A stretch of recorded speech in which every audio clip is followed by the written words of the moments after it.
Hey everybody, my name's Nick, and I am the owner of ComfyNerd.com. Now, I noticed a large portion of the community is still having issues getting starter decks or even getting decks in general. So what I wanted to do was come out with some homemade starter decks that are pretty budget friendly. Obviously, they're not the $10 that the starter decks are supposed to MSRP for, but, doing the best I can. So what I wanted to do though was I wanted to make a video talking about the deck itself and possible ways to upgrade it. So that way, maybe you're thinking about getting the deck, but you're not really sure how it works and you're curious to hear about it. I wanted to go ahead and make a video, tell you how the deck works, tell you how you can upgrade it. The first one I'm going to do is this black deck that I just made today. We do have 4 of these in stock currently. Now, for the price, you get all the cards in the picture, and that does include the alternate art Machinedramon up here. Now, as you can see, again, the deck is definitely missing a few key cards. This isn't necessarily meant to be a tournament-ready deck. It's just supposed to be kind of a starter deck. So if that's something you're interested in, this is definitely something for you. So let's go ahead and talk about the deck. Oh, actually, there is one other thing. So the deck does come with a deck box. It's just a cheap little Ultra Pro deck box. If you decide that you want some sleeves to come with it as well, so that way you can pretty much sleeve it up and play right out of the box, that is something that you can add to the order. So yeah, I just want to throw that out there as well for everybody. So let's go ahead and talk about the deck. I honestly think that black is just a few cards away from being really solid. And from what I've heard, I don't know if it's 1.5 or set 4, but from what I've heard, it's supposed to be getting some good support soon. So that's really cool. I do think that black has probably the best evolution line in the game right now. And that starts out with the Digi-Egg right here that gives you 1000 DP if it has reboot. You go from that to ToyAgumon into the Greymon, which gives it jamming. And then you go into the MetalGreymon that gives it security attack +1. And then from there you go into 1-year level 6s. And this is so strong because not only does it have reboot, so you can stand it back up. So, if you attack with it, your opponent can't attack back into it. If they get a Plesiomon out for 12,000, they can't swing back into him. Or, if they get an Omnimon out but don't kill it for some reason, they can't swing back into him because he's standing back up. It's also really good, too. Like, if you end up evolving into Machinedramon, he's got blockers. So when you stand back up with him, you get to block with him as well. So that's really good. The other thing is it has jamming and security attack +1. So if you swing the HiAndromon into their security and it hits an Omnimon, guess what? It doesn't die. The Omnimon still goes away and it doesn't die. Like it's a really good feeling. Now, one thing I will say this deck does struggle with currently is its energy cost or memory cost. A lot of decks right now are just the blue Omnimon decks or even the red Turbo Omnimon decks, and they usually try to leave you at very small amounts of memory. One way we combat this is with the tie that makes sure we start at 3 per turn, so that's not bad if you can get that out. But yeah, like for example, a lot of the decks have the level 4 that digivolves for 1. Black is currently missing that. I think they get it in 1.5, but I'm not sure.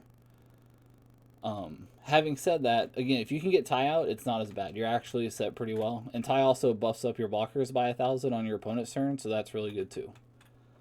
Another really cool thing about this deck is the Chuumon. Is that how you say it? Again, right now, blue is probably the best deck in the format. And this actually kind of shuts him down pretty heavily. Because what ends up happening is if you play this out and just leave it there, blue decks don't really run small spot removal, kind of like purple does. With blue, if it's there, they pretty much have to Omnimon it or Volcandramon it. Because if they play the other card, the blue card that puts it back in your hand, you just replay it. No big deal. And what this card does is it shuts down a lot of the plays that they want to make. So their level 3 Digimon that on deletion it gives them a memory, that doesn't work anymore. Their Hammer Sparks don't work anymore. Zudomon doesn't work anymore. If they play Leomon, that doesn't work anymore. It just shuts off a lot of their stuff. So against blue, you literally just put this down and don't touch it, and it really screws them over. Especially because a lot of the blue decks are also not running the Mat Tamer. So I mean, if you put them at 1 memory for their turn, they're stuck at 1 memory for their turn if you have this out. It's really good. Obviously, it doesn't stop tamer effect, so if they do play some tamers, you know, it will help them out a bit. But this is still just probably an MVP against blue. I kind of explained the main line you're going for before. The key part of this deck is you pretty much want to get out blockers, because your Tai buffs them up by 1,000, and so having an 8,000 blocker at level 4 is just really strong. Especially because most blockers right now in the game are only 6,000, so this is just really good. The Machinedramon's really good on play. You can de-digivolve stuff. The Spiral Sword. So I think this is really good, at least for the starter deck. If you upgrade it, you may end up taking this out, that's okay. But having it here, because the HiAndromon can get to 13 on his own. So if you play this, it puts him at 16 possibly. So with this card, he can actually swing into an Omnimon and kill it. So that way, you know, obviously, Omnimon's kind of a problem sometimes. And so, yeah, so this lets you swing into an Omnimon and kill it. So that's really good. The Spider Shooter is also, I think this is probably one of the best cards in black. Honestly, initially, I didn't think it was that great. But once I saw it in action, it's really good. One good example is I was watching a match earlier today. It was red versus black. And what happened was the black player had the attack he needed on board to win the game, but the red player had a blocker. And the black player had, like, I think 4 or 5 memory. So he had enough to play this. And so if he would have had this in his hand and he would have played this, he could have de-digivolved the blocker. Now the red player doesn't have a blocker. He swings in for game, wins the game. Obviously, there are plenty of other uses for this as well. That's just one. But, again, this is a really good card. Now, Atomic Ray. This is another card that if you do upgrade the deck, you probably will cut. That's okay. I don't think you'll really use this card offensively very much. But one thing is, a lot of decks have cards that if you hit them off the security, it can kind of just screw over your whole turn. Red has Gaia Force. Purple has Trump Sword. Green has Flower Cannon, which basically taps everything down if you hit it off security.